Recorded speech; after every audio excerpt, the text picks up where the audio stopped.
Tous les enfants n'arrivent pas à l'école constitués en élèves. La réponse souvent donnée est qu'il faudrait que les familles les socialisent pour qu'ils soient élèves en arrivant. Une partie d'entre eux, issus des classes moyennes et supérieures, sont dans des pratiques sociales et culturelles qui sont celles de l'école, mais ça laisse sur le bord du chemin une grande quantité d'enfants, pas loin de 50%, qui eux n'ont pas les outils cognitifs et langagiers pour entrer dans les apprentissages. Et c'est à l'école de mener ce travail de socialisation scolaire de façon à ce qu'ils puissent entrer dans les apprentissages, tous, donc en leur donnant les outils avec une conception du savoir, une conception des apprentissages qui vont leur permettre progressivement, en prenant le temps, il faut du temps, qui vont leur permettre d'accéder à ce à quoi accèdent les autres qui sont plutôt des héritiers. Et on a une interprétation erronée de ce qu'est la socialisation. Tous les enfants sont socialisés.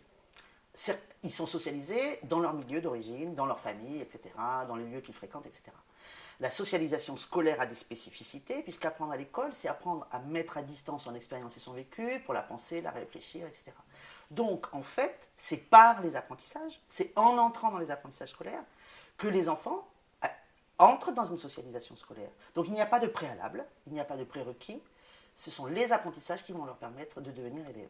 Quand les enfants vont rencontrer la littérature, les mathématiques, l'éducation physique, etc., ils vont se découvrir eux-mêmes capables d'entrer dans des univers qu'ils ignorent, capables d'y réussir, capables d'y conquérir des pouvoirs, puisque savoir, c'est bien cela, pouvoir, et donc capables d'affronter un monde plutôt que de le subir, de l'affronter en ayant une place, en tant que sujet, en tant que citoyen, en tant qu'élève, etc., dans leur devenir.